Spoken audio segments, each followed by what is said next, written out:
Hello friends, welcome back to my YouTube channel. ಇವತ್ತಿನ ವಿಡಿಯೋದಲ್ಲಿ S pre metric ಸ್ಕಾಲರ್ಶಿಪ್ನ ಬಗ್ಗೆ ಈ ವಿಡಿಯೋದಲ್ಲಿ ಮಾಹಿತಿ ಕೊಡ್ತಾ ಹೋಗ್ತೇನೆ. ಹಾಗೆ ಪ್ರಿ ಮೆಟ್ರಿಕ್ ಸ್ಕಾಲರ್ಶಿಪ್ನ ಹೇಗೆ ಸಲ್ಲಿಸೋದಂತ ಈ ವಿಡಿಯೋದಲ್ಲಿ ಮಾಹಿತಿ ಕೊಡ್ತಾ ಹೋಗ್ತಾನೆ. ಇಲ್ಲಿ ಪ್ರಿ ಮೆಟ್ರಿಕ್ ಸ್ಕಾಲರ್ಶಿಪ್ ಅಂತಂದ್ರೆ ನೀವು ಏನು ಫಸ್ಟ್ ಇಂದ 10th ಸ್ಟ್ಯಾಂಡರ್ಡ್ ತನಕ ಅಪ್ಲೈ ಮಾಡ್ತೀರಾ ಅದನ್ನ ಪ್ರಿ ಮೆಟ್ರಿಕ್ ಸ್ಕಾಲರ್ಶಿಪ್ ಅಂತ ಹೋಗ್ತಾರೆ. ಇಲ್ಲಿ ಈಗ ಪ್ರಿ ಮೆಟ್ರಿಕ್ ಸ್ಕಾಲರ್ಶಿಪ್ ನ ಅರ್ಜಿ ಪ್ರಾರಂಭವಾಗಿದೆ. ಈ ಸ್ಕಾಲರ್ಶಿಪ್ ನ ಬಂದು ಲಾಸ್ಟ್ ಡೇಟ್ ನ ಬಂದು 30/6/2026 ಒಳಗೆ ನೀವು ಈ ಒಂದು ಸ್ಕಾಲರ್ಶಿಪ್ ನ ಅಪ್ಲೈ ಮಾಡ್ಬೇಕಾಗತ್ತೆ. ಇಲ್ಲಿ ನೀವು ಈ ಹಿಂದೆ ನೀವೇನಾದ್ರೂ ಸ್ಕಾಲರ್ಶಿಪ್ ಗೆ ಅಪ್ಲೈ ಮಾಡಿದಿದ್ರೆ ಏನಿಲ್ಲ, ಇಲ್ಲಿ ಹೊಸ ಖಾತೆಯನ್ನು ಸೃಜಿಸಲು ಇಲ್ಲಿ ಕ್ಲಿಕ್ ಮಾಡಿ ಅಂತಂದಿದೆ. ನಿಮ್ಮ ಇಲ್ಲಿದೆ, ಇಲ್ಲಿ ಹೊಸ ಖಾತೆಯನ್ನು ಸೃಜಿಸಲು ಈ ಕ್ಲಿಕ್ ಮಾಡಿ ಅಂತಿದೆ. ನಿಮ್ಗೆ ಏನಾದ್ರೂ SSP ID ಗೊತ್ತಿರಬೇಕು. SSP ID ಗೊತ್ತಿದ್ರೆ ಮಾತ್ರ ಈ ಒಂದು ಮೆಟ್ರಿಕ್ ಪೂರ್ವ ಸ್ಕಾಲರ್ಶಿಪ್ ನ ಅಪ್ಲೈ ಮಾಡಬಹುದು. ಇಲ್ಲಿ ಏನಿಲ್ಲ, ನೀವು ಹೊಸ ಖಾತೆಯನ್ನು ಸೃಜಿಸಲು ಇಲ್ಲಿ ಕ್ಲಿಕ್ ಮಾಡಿ ಅಂತಿದೆ. ಇದ್ರ ಮೇಲೆ ನೀವು ಕ್ಲಿಕ್ ಮಾಡಿದ್ರೆ ಏನಂತಂದ್ರೆ ಇಲ್ಲಿ ನಿಮ್ಮ ಆಧಾರ್ ನಂಬರ್ ಹಾಕಿದ್ರೆ ಕ್ಲಿಕ್ ಹಿಯರ್ ಟು ಪ್ರೊಸೀಡ್ ಅಂತ ಕೊಟ್ರೆ ನಿಮ್ಗೆ ಏನಂತಂದ್ರೆ ಸ್ಟ್ಯಾಟ್ಸ್ ID ಏನು ನಿಮ್ಗೆ SSP ID SSP ID fetch ಆಗ್ತಾ ಹೋಗುತ್ತೆ. SSP ID ನೀವು ಏನು ಸ್ಕಾಲರ್ಶಿಪ್ ನ ID ಜನರೇಟ್ ಆಗಿರುತ್ತಲ್ಲ ಅದು ಬರ್ತಾ ಹೋಗುತ್ತೆ. ಇನ್ ಕೇಸ್ ನೀವು SSP ID ಆಗಿರ್ಲಿಲ್ಲ ಅಂತಂದ್ರೆ ಇಲ್ಲಿ ಆಧಾರ್ ನಂಬರ್ನ ಹಾಕ್ಬೇಕು, ಇಲ್ಲಿ ಕ್ಲಿಕ್ ಟು ಪ್ರೊಸೀಡ್ ಅಂತ ಕೊಡ್ಬೇಕು, ನಿಮ್ಮ ಹೆಸರೆಲ್ಲ ನೋಡಿ ಒಂದು ಕ್ಯಾಪ್ಷನ್ ಸಬ್ಮಿಟ್ ಮಾಡೋದು, ಇವೆಲ್ಲ ಪ್ರೊಸೆಸ್ ಆಗ್ತಾ ಹೋಗುತ್ತೆ. ಇಲ್ಲಿ ಏನಂತಂದ್ರೆ SSP ID ಗೆ ಅಕೌಂಟ್ ಕ್ರಿಯೇಟ್ ಮಾಡ್ಕೋಬೇಕಾಗತ್ತೆ.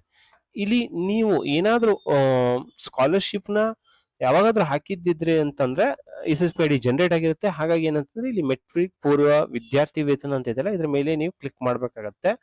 ಇಲ್ಲಿ ಇದ್ರ ಮೇಲೆ ಕ್ಲಿಕ್ ಮಾಡಿದಾಗ ಇಲ್ಲಿ ಈ ತರ ಒಂದು ವೆಬ್ಸೈಟ್ ನ ಸ್ವಲ್ಪ ರಿನ್ಯೂ ಆಗಿದೆ, ಈ ತರ ಎಲ್ಲ ತೋರಿಸ್ತಾ ಹೋಗುತ್ತೆ. ಇಲ್ಲಿ ಇಲ್ಲಿ ನೀವು ನೋಡ್ಬೇಕು, ಎಲಿಜಿಬಿಲಿಟಿ ಕ್ರೈಟೀರಿಯಾ ಅಂತಿದೆ, ಅಪ್ಲಿಕೇಶನ್ ಪ್ರೋಸೆಸ್ ಅಂತಿದೆ, ರಿಕ್ವೈರ್ಡ್ ಡಾಕ್ಯುಮೆಂಟ್ಸ್ ಅಂತಿದೆ. ಇಲ್ಲಿ ಡಾಕ್ಯುಮೆಂಟ್ಸ್ ನಿಮ್ಗೆ ಏನೇನ್ ಬೇಕಾಗತ್ತೆ ಅಂತಂದ್ರೆ SSP ಸ್ಕಾಲರ್ಶಿಪ್ ನ ಸಬ್ಮಿಟ್ ಮಾಡ್ಲಿಕ್ಕೆ ಸ್ಯಾಟ್ಸ್ ID ಬೇಕಾಗತ್ತೆ, ಹಾಗೆ ಮೊಬೈಲ್ ನಂಬರ್ ಬೇಕಾಗತ್ತೆ, ಒಂದು ಇನ್ಕಮ್ ಕ್ಯಾಸ್ಟ್ ಸರ್ಟಿಫಿಕೇಟ್ ಬೇಕಾಗತ್ತೆ.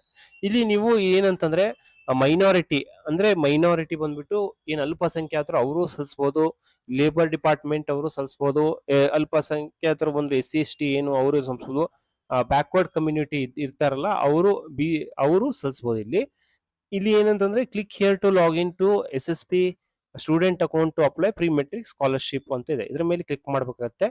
ಇಲ್ಲಿ ನೋಡ್ರಿ, ನಿಮಗೆ ಯೂಸರ್ ID ಗೊತ್ತಿರ SSP ID ನ ಹೆಂಗ್ ನೋಡೋದು ಅಂತ ಹೇಳಿದೀನಿ ಮೊದ್ಲಿಗೆ. ಇಲ್ಲಿ ನಿಮ್ಮ ಯೂಸರ್ ID ಹಾಕ್ಬೇಕಾಗತ್ತೆ. ಇಲ್ಲಿ ನಿಮ್ಗೆ ಕ್ಯಾಪ್ಚನ ಇಲ್ಲಿದೆ ಏನಿದೆ ಅದನ್ನ ಟೈಪ್ ಮಾಡ್ಬೇಕಾಗತ್ತೆ. ಇಲ್ಲಿ ನೀವು ಏನಂತಂದ್ರೆ ಹೊಸದಾಗಿ ನೀವು ಅಂದ್ರೆ SSP ID ಕ್ರಿಯೇಟ್ ಮಾಡಿರ್ತೀರಾ, ಹಾಗೆ ಲಾಗಿಂಗ್ ಪಾಸ್ವರ್ಡ್ ಏನೋ ಮರ್ತಿದ್ರೆ ಇಲ್ಲಿ ರೀಸೆಟ್ ಅಂತ ಕೊಡ್ಬೇಕಾಗತ್ತೆ. ಈಗಾದ್ರೂ ಏನಂತಂದ್ರೆ 1 ವರ್ಷ ಹಳೇದಾಗಿದ್ರೆ ಅಂತ ಏನಂತಂದ್ರೆ ರೀಸೆಟ್ ಕೊಟ್ಟು ರೀಸೆಟ್ ಅಂತ ಇದೆಯಲ್ಲ ಇಲ್ಲಿ ಕ್ಲಿಕ್ ಮಾಡ್ಬೇಕಾಗತ್ತೆ. ನೀವು ಇಲ್ಲಿ ಲಾಗಿನ್ ಆದಾಗ ಇಂಪಾರ್ಟೆಂಟ್ ಇನ್ಸ್ಟ್ರಕ್ಷನ್ಸ್ ಅಂತ ಬರ್ತಾ ಹೋಗುತ್ತೆ. ಇಲ್ಲಿ ಏನಂತಂದ್ರೆ ಇದೆ ಅಂತ ನೀವು ನೋಡ್ಕೋಬೇಕಾಗತ್ತೆ. ಯೂಸರ್ ಮ್ಯಾನ್ಯಲ್ ನ ನೀವೇನಾದ್ರೂ ತಪ್ಪು ಎಂಟ್ರಿ ಮಾಡಿದ್ರೆ ಏನಂತಂದ್ರೆ ರಿಜೆಕ್ಟ್ ಆಗುತ್ತೆ ಅಂತಂದಿದೆ. ನಿಮ್ಮ ಆಧಾರ್ಗೆ ಫಸ್ಟ್ ಅಪ್ಲಿಕೇಶನ್ ಹಾಕ್ತಿದ್ರಿ ಅಂತಂದ್ರೆ ಆಧಾರ್ ಸೀಡಿಂಗ್ ಆಗಿರ್ಬೇಕಾಗತ್ತೆ. ಬ್ಯಾಂಕ್ ಅಕೌಂಟ್ ಬಂದ್ಬಿಟ್ಟು ನಿಮ್ಮ ಆಧಾರ್ ಕಾರ್ಡ್ಗೆ ಬ್ಯಾಂಕ್ ಅಕೌಂಟ್ NPCI ಆಗಿರ್ಬೇಕಾಗತ್ತೆ. ಅಂತವ್ರು ಮಾತ್ರ ಕ್ಲೀನ್ ಆಗಿ ಅಪ್ಲೈ ಮಾಡಿ. ಇಲ್ಲಿ ಇನ್ಕಮ್ ಸರ್ಟಿಫಿಕೇಟ್ ನ ಎಲ್ಲ ಕರೆಕ್ಟ್ ಆಗಿ ಡೀಟೇಲ್ಸ್ ನ ಎಲ್ಲ ಇಲ್ಲಿ ಕರೆಕ್ಟ್ ಆಗಿ ಹಾಕ್ಬೇಕಾಗತ್ತೆ. ಇಲ್ಲಿ ಹಿಂಗ್ ಇಲ್ಲಿ ಒಳಗಡೆ ಹೋದಾಗ ಈ ತರ ತೋರಿಸ್ತಾ ಹೋಗುತ್ತೆ ನಿಮಗೆ. ಇಲ್ಲಿ apply for pre matric scholarship ಅಂತಿದೆ. ಏನಾದ್ರೂ ಅಪ್ಲಿಕೇಶನ್ ಸಲ್ಲಿಸಿದ್ರೆ ಇಲ್ಲಿ ಅಕ್ನಾಲೇಜ್ಮೆಂಟ್ ನ ಇಲ್ಲಿ ಪ್ರಿಂಟ್ ಮಾಡ್ಕೋಬಹುದು. ಇಲ್ಲಿ KYC ಅಂತಿದೆ. ಇಲ್ಲಿ KYC ಅಂತಿದೆ. ಇಲ್ಲಿ ನೀವು KYC ಅಂತಂದ್ರೆ ಫಸ್ಟ್ ಗೆ ನೀವು ಅಪ್ಲಿಕೇಶನ್ ಹಾಕ್ತಿದ್ರಿ ಅಂತಂದ್ರೆ ಇಲ್ಲಿ KYC ಅಂತಿದೆ. ಇದ್ರ ಮೇಲೆ ಕ್ಲಿಕ್ ಮಾಡಿ ಏನ್ ಮಾಡ್ಬೇಕಂತಂದ್ರೆ ನೀವು KYC ನ ಮಾಡ್ಬೇಕಾಗತ್ತೆ. KYC ಕಂಪ್ಲೀಟ್ ಮಾಡಿದ್ರೆ ಮಾತ್ರ ನೀವು ಅಪ್ಲಿಕೇಶನ್ ನ ಕಂಪ್ಲೀಟ್ ಮಾಡಬಹುದು. ಫಸ್ಟ್ ಸ್ಟೆಪ್ ಅಲ್ಲಿ ನೀವು KYC ಚೆಕ್ ಮಾಡ್ಕೋಬೇಕಾಗತ್ತೆ. ನೆಕ್ಸ್ಟ್ ಬಂದ್ಬಿಟ್ಟು ಚೆಕ್ NPCI ಅಂತಿದೆ. ಇಲ್ಲಿ ಚೆಕ್ NPCI ಅಂತಂದ್ರೆ ಇಲ್ಲಿ ಏನಂತಂದ್ರೆ ನಿಮ್ಮ ಆಧಾರ್ ಕಾರ್ಡ್ಗೆ ಬ್ಯಾಂಕ್ ಅಕೌಂಟ್ ಲಿಂಕ್ ಆಗಿದೆಯೋ ಇಲ್ಲ ಅಂತ ನೀವು ಇಲ್ಲಿ ಚೆಕ್ ಮಾಡಬಹುದು. ನಾನು ಇಲ್ಲಿ ಚೆಕ್ ಮಾಡ್ತೀನಿ. ಈ ಚೆಕ್ NPCI ಅಂತ ಕ್ಲಿಕ್ ಮಾಡ್ತೇನೆ, ವ್ಯೂ ಅಂತ ಕೊಡ್ತೀನಿ. ಯಾವೊಂದು ಬ್ಯಾಂಕ್ ಅಂತ ತೋರಿಸುತ್ತೆ ಆಕ್ಟಿವ್ ಇದೆ ಅಂತನೋ ಏನು ಅಂತಂದು ತೋರಿಸ್ತಾ ಹೋಗುತ್ತೆ. ಇಲ್ಲಿ ನೀವು ಓಕೆ ಅಂತ ಕೊಡ್ತೀನಿ ನಾನು ಇಲ್ಲಿ. ನೆಕ್ಸ್ಟ್ ಒಂದು ಸ್ಟೆಪ್ ಅಲ್ಲಿ ಏನಂತಂದ್ರೆ ಇಲ್ಲಿ NSP OTR ಅಂತ ಬರುತ್ತೆ. ಇಲ್ಲಿ NSP OTR ಬಂದ್ಬಿಟ್ಟು ಎಲ್ಲರೂ NSP OTR ಬಂದ್ಬಿಟ್ಟು ಎಲ್ಲರೂ ಮಾಡ್ಲೇಬೇಕಂತ ಏನಿಲ್ಲ. ಇಲ್ಲಿ ಕೆಲವೊಂದ್ಸತಿ NSP OTR ಮಾಡ್ಲಿರ್ದನು ನೀವು ಅಪ್ಲಿಕೇಶನ್ ನ ಸಲ್ಲಿಸಬಹುದು. ಇಲ್ಲಿ ನಾನು ನೆಕ್ಸ್ಟ್ ಸ್ಟೆಪ್ ಅಲ್ಲಿ ಏನಂತಂದ್ರೆ apply for pre matric scholarship ಅಂತಿದೆ. ಇಲ್ಲಿ ಕ್ಲಿಕ್ ಮಾಡ್ತೀನಿ. ಇಲ್ಲಿ ಬಂದ್ಬಿಟ್ಟು ನೋಡ್ರಿ, ಫಸ್ಟ್ ಒಂದು ಸ್ಟೆಪ್ ಅಲ್ಲಿ ಏನಂತಂದ್ರೆ ಸ್ಟಡಿ ಕ್ಯಾಸ್ಟ್ ಪರ್ಸನಲ್ ಡೀಟೇಲ್ಸ್ ನ ತುಂಬಬೇಕಾಗತ್ತೆ. ನೆಕ್ಸ್ಟ್ ಒಂದು ಸ್ಟೆಪ್ ಅಲ್ಲಿ ಹಾಸ್ಟೆಲ್ ಡೀಟೇಲ್ಸ್ ನ ತುಂಬಬೇಕಾಗತ್ತೆ. ಥರ್ಡ್ ಒಂದು ಸ್ಟೆಪ್ ಅಲ್ಲಿ ಏನಂತಂದ್ರೆ ಪ್ರಿವ್ಯೂ ಅಂಡ್ ಫೈನಲ್ ಸಬ್ಮಿಟ್ ನ ಮಾಡ್ಬೇಕಾಗುತ್ತೆ. ಎಲ್ಲ ನೀವು ತುಂಬಿರ್ತಕ್ಕಂಥ ಡೀಟೇಲ್ಸ್ ಎಲ್ಲ ಕರೆಕ್ಟ್ ಇದೆಯಾ ಇಲ್ಲ ಅಂತ ನೋಡಿ ಮೂರನೇ ಸ್ಟೆಪ್ ಅಲ್ಲಿ ಒಂದು ಸಬ್ಮಿಟ್ ನ ಮಾಡ್ಬೇಕಾಗತ್ತೆ. ಇಲ್ಲಿ ನೀವು ಫಸ್ಟ್ ಸ್ಟೆಪ್ ಅಲ್ಲಿ ಅಪ್ಲೈ ಅಂತ ನೀವು ಕ್ಲಿಕ್ ಮಾಡಿದಾಗ ಇಲ್ಲಿ ನಿಮ್ಗೆ ಇಲ್ಲಿ ನಿಮ್ಮ ಸ್ಯಾಡ್ ಸೈಡ್ ಒಂದು ಎಂಟರ್ ಮಾಡೋ ಆಪ್ಷನ್ಸ್ ಬರ್ತಾ ಹೋಗುತ್ತೆ. ಇಲ್ಲಿ ಸ್ಯಾಡ್ ಸೈಡ್ ನ ಎಂಟ್ರಿ ಮಾಡ್ಬೇಕಾಗತ್ತೆ. ಇಲ್ಲಿ ಸ್ಯಾಡ್ ಸೈಡ್ ನ ಎಂಟ್ರಿ ಮಾಡಿ ನೀವು ಗೆಟ್ ಡೇಟಾ ಅಂತ ಕೊಟ್ರೆ ಇಲ್ಲೆಲ್ಲ ಡೀಟೇಲ್ಸ್ ಎಲ್ಲ ಫಿಚ್ ಅಪ್ ಆಗ್ತಾ ಹೋಗುತ್ತೆ. ನಿಮ್ಮ ಹೆಸರು, ಡೇಟ್ ಆಫ್ ಬರ್ತ್, ಜೆಂಡರ್ ಯಾವುದು, ಸ್ಟೂಡೆಂಟ್ ನ class, school name, school address, grade ಯಾವುದು, ತಂದೆ ಹೆಸರು, ತಾಯಿ ಹೆಸರು ಎಲ್ಲ ಕರೆಕ್ಟ್ ಆಗಿದೆ ಅಂತಂದ್ರೆ ಇಲ್ಲಿ ಎಸ್ ಅಂತ ಕ್ಲಿಕ್ ಮಾಡ್ಬೇಕಾಗತ್ತೆ. ಇಲ್ಲಿ ಎಸ್ ಅಂತ ಕ್ಲಿಕ್ ಮಾಡಿ ಜಸ್ಟ್ ಏನಂತಂದ್ರೆ ಎಲ್ಲ ಕರೆಕ್ಟ್ ಆಗಿದೆ ಅಂದ್ರೆ ಸೇವ್ ಅಂಡ್ ಪ್ರೊಸೀಡ್ ಕ್ಲಿಕ್ ಮಾಡ್ಬೇಕಾಗತ್ತೆ. ಇಲ್ಲಿ ನೀವು ಏನಾದ್ರೂ ಮಿಸ್ ಆಗಿದ್ರೆ ನೀವು ನೋಡ್ಕೋಬಹುದು. ಇಲ್ಲಿ ಮತ್ತೆ ಏನಾದ್ರೂ ಡೀಟೇಲ್ಸ್ ಎಲ್ಲ ಕರೆಕ್ಟ್ ಆಗಿ ಬಂದಿರುತ್ತೆ, ಯೂಶುವಲಿ ಬಂದಿರುತ್ತೆ. ಹಾಗೆ ಏನಂತಂದ್ರೆ ಇಲ್ಲಿ ಎಸ್ ಅಂಡ್ ಪ್ರೊಸೀಡ್ ಕೊಡ್ತಾ ಹೋಗ್ತಾನೆ. ಇಲ್ಲಿ ಎಸ್ ಅಂಡ್ ಎಸ್ ಅಂತ ಕೊಟ್ಟು ಸೇವ್ ಅಂಡ್ ಪ್ರೊಸೀಡ್ ಕೊಟ್ಟಾಗ ನಿಮ್ಗೆ ಇಲ್ಲಿ ಸ್ವಲ್ಪ ಟೈಮ್ ತಗೊಳುತ್ತೆ ಲೋಡಿಂಗ್ ಆಗೋದಕ್ಕೆ, ಹಾಗಾಗಿ ವೇಟ್ ಮಾಡ್ಬೇಕಾಗತ್ತೆ. ಎಲ್ಲ ಇಲ್ಲಿ ಡಾಟಾ ಸೆಟ್ ಸಕ್ಸಸ್ಫುಲಿ ಅಂತ ಬಂದ್ರೆ ನಿಮ್ಮ ನೆಕ್ಸ್ಟ್ ಪ್ರೊಸೀಡ್ ಆಗ. ಅನ್ಕ್ಲೀನ್ ಆಕ್ಯುಪೇಷನ್ ಅಲ್ಲಿ ಪೇರೆಂಟ್ಸ್ ಇದಾರೆ ಅಂತಂದು ಇಲ್ಲಿ ನೋ ಅಂತ ಸೆಲೆಕ್ಟ್ ಮಾಡಿ ಮತ್ತೇನಂತಂದ್ರೆ ಸೇವ್ ಅಂಡ್ ಪ್ರೊಸೀಡ್ ಕೊಡ್ಬೇಕಾಗತ್ತೆ. Parents occupation details save successfully ಅಂತ ಹಿಂಗ್ ಪಾಪಪ್ ಬರ್ತಿರಬೇಕಾಗತ್ತೆ.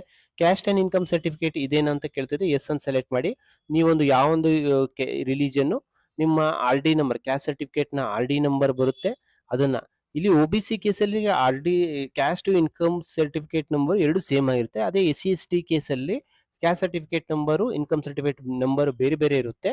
ಹಾಗೆ ಈ ಎರಡು ಬೇರೆ ಬೇರೆ ನಂಬರ್ ಬರುತ್ತೆ. ನೀವು ಬೇರೆ ಬೇರೆ ನಂಬರ್ನ ನೀವು ಹಾಕಿ ಇಲ್ಲಿ ಏನಂತಂದ್ರೆ ಇಲ್ಲಿ ಚೆಕ್ ಅಂತ ಕೊಡ್ಬೇಕಾಗುತ್ತೆ. ಇಲ್ಲಿ ಚೆಕ್ ಕೊಟ್ಟಾಗ ನಿಮ್ಮ ಡೀಟೇಲ್ಸ್ ಎಲ್ಲ ಇಲ್ಲಿ caste certificate, income certificate number ಮತ್ತೆ ಹೆಸರು, ನಿಮ್ಮ ಕ್ಯಾಟಗರಿ ಎಲ್ಲ ಬರ್ತಾ ಹೋಗುತ್ತೆ. ಇನ್ಕಮ್ ಎಷ್ಟಿದೆ ಇವೆಲ್ಲ ಕರೆಕ್ಟ್ ಆಗಿದೆನಾ ಇಲ್ಲ ನೀವು ನೋಡ್ಕೋಬೇಕಾಗುತ್ತೆ.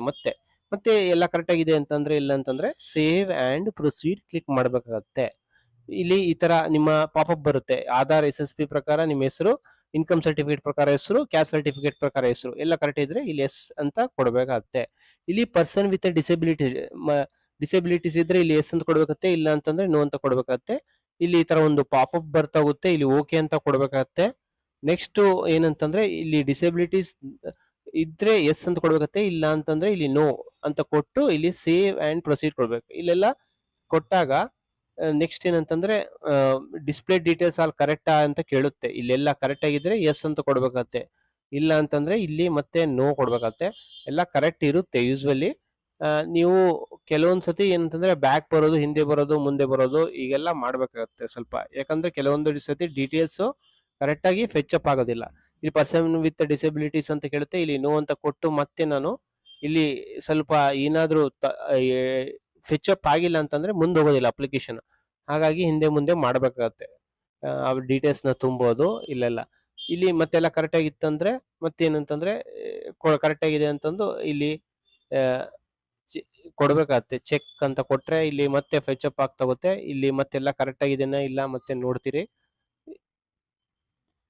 ಇಲ್ಲಿ ಏನಂತಂದ್ರೆ ಮತ್ತೆ ಪರ್ಸನಲ್ ಡೀಟೇಲ್ಸ್ ನ, ಸ್ಟೂಡೆಂಟ್ ನೇಮ್ ನ ಕೆಲವೆಲ್ಲ ಬಂದ್ಬಿಡುತ್ತೆ. ಇಲ್ಲಿ ಮೇಲು, ಫಿಮೇಲು, ಯಾವೊಂದು ಡಿಸ್ಟ್ರಿಕ್ಟ್, ಯಾವೊಂದು ರೀಜನ್, ಪರ್ಮನೆಂಟ್ ಅಡ್ರೆಸ್ ಎಲ್ಲ ಇಲ್ಲಿ ಪರ್ಮನೆಂಟ್ ಅಡ್ರೆಸ್, ಪಿನ್ ಕೋಡ್ ಎಲ್ಲ ಕರೆಕ್ಟ್ ಆಗಿ ಬರ್ತಾ ಹೋಗುತ್ತೆ. ಇಲ್ಲಿ ಹಿಂಗ್ ಈ ತರ ಬಂದ್ರೆ ನೀವೇನಂತಂದ್ರೆ ಏನೋ ಒಂದು ತಪ್ಪು ಬಿಟ್ಟಿದ್ದೀರಾ ಅಂತಂದು ಇಲ್ಲಿ ಎಲ್ಲ ಕರೆಕ್ಟ್ ಆಗಿ ಬಂದಿದೆ ಅಂತಂದ್ರೆ, ಎಲ್ಲಾ ಡೀಟೇಲ್ಸ್ ಎಲ್ಲ ಕರೆಕ್ಟ್ ಆಗಿ ಬಂದಿದೆ ಅಂತಂದ್ರೆ ಇಲ್ಲಿ ಎಲ್ಲಾ ಕರೆಕ್ಟ್ ಆಗಿದೆ ಅಂತಂದು ನೀವು ಎಲ್ಲಾ ಕರೆಕ್ಟ್ ಆಗಿ ಇತ್ತಂತಂದ್ರೆ ಇಲ್ಲಿ ನಿಮ್ಗೆ ಏನಂತ ನೆಕ್ಸ್ಟ್ ಬಟನ್ ಎನೇಬಲ್ ಆಗುತ್ತೆ. ಏನೋ ಒಂದು ಫೀಲ್ಡ್ ನ ತುಂಬಿಲ್ಲ ಅಂತಂದ್ರೆ, ಇಲ್ಲ ಅಂತಂದ್ರೆ ನೀವು ಮತ್ತೆ ಬ್ಯಾಕ್ ಬಂದು ಸ್ವಲ್ಪ ಎಡಿಟ್ ಏನಾದ್ರು ಮಾಡ್ಬೇಕಾಗತ್ತೆ. ಇಲ್ಲಿ ಮತ್ತೆ ಏನಂತಂದ್ರೆ ಇಲ್ಲಿ ನೋಡ್ರಿ ಗ್ರೀನ್ ಆಗಿದೆ ಅಂದ್ರೆ ಇಲ್ಲೆಲ್ಲ ಡೀಟೇಲ್ಸ್ ತುಂಬಿದೀವಿ ಅಂತಂದು ಎಲ್ಲ ಕರೆಕ್ಟ್ ಆಗಿದೆ ಫಸ್ಟ್ ಸ್ಟೆಪ್ ಅಲ್ಲಿ ಅಂತಂದು.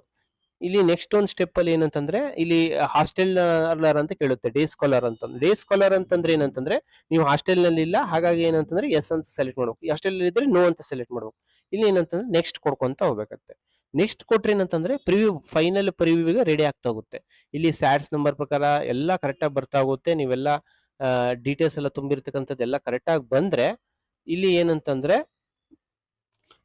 ನಿಮ್ಗೆ ಈ ತರ ಚೆಕ್ ಬಾಕ್ಸ್ ಬರುತ್ತೆ. ಇಲ್ಲಿ ಚೆಕ್ ಬಾಕ್ಸ್ ನ ಟಿಕ್ ಮಾಡಿ ಸಬ್ಮಿಟ್ ಮಾಡಿದ್ರೆ ಏನಂತಂದ್ರೆ ನಿಮ್ಮ SSP pre matric scholarship submit ಆಗ್ತಾ ಹೋಗುತ್ತೆ.